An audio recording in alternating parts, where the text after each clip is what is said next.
ভাই নিজেকে content creator দাবি করেন। আসলে ভাই কন্টেন্ট ক্রিয়েটার তাকেই বলে যে অন্যকে সাপোর্ট করে।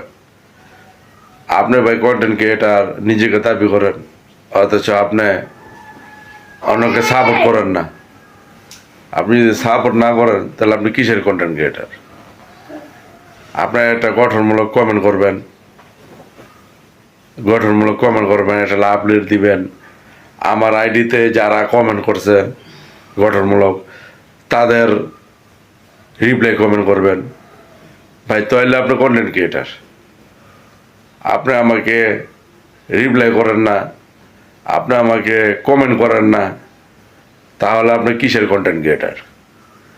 সেই জন্য বলবো ভাই, যদি ফেসবুকে কাজ করেন, যদি মনের ভিতরে হিংসা থাকে, তাহলে ভাই আপনার জন্য ফেসবুক না। আমি এক কথা বারবার বলি, আপনাদের শুনতে খারাপ লাগতে পারে, কিন্তু এটাই সত্যি। দেখতেছেন ফেসবুকে অনেক কন্টেন্ট ক্রিয়েটার তার পকেট পর্যন্ত টাকা চলে গেছে, কিন্তু আপনি কন্টেন্ট মনিটেশন পাওয়ার পরও আপনার পকেট পর্যন্ত টাকা যায়নি। কারণ কি? নিশ্চয়ই আপনি কাউকে সাপোর্ট করতে পারতেছেন না।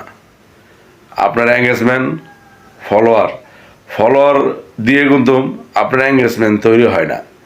ফলোয়ার আপনার 20,000 হয়ে যেতে পারে, 60,000 হইতে পারে, 1,00,000 হইতে পারে, কিন্তু এঙ্গেজমেন্ট তৈরি করতে হলে আপনাকে আরেকজনকে সাপোর্ট করতে হবে। আপনি যদি আরেকজনকে সাপোর্ট না করেন, তাহলে আপনার এঙ্গেজমেন্ট কখনো সামনের দিকে আগাবে না।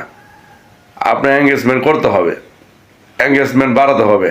এঙ্গেজমেন্ট আপনার মনে করেন 20,000 আছে, আপনার পেমেন্ট পাবেন। আপনার 20,000 যদি এঙ্গেজমেন্ট থাকে, তাহলে 20,000 মানুষ আপনাকে দেখবে, মিলিয়ন মিলিয়ন মানুষ আপনাকে দেখবে, আর আপনার ভিউজ বাড়বে।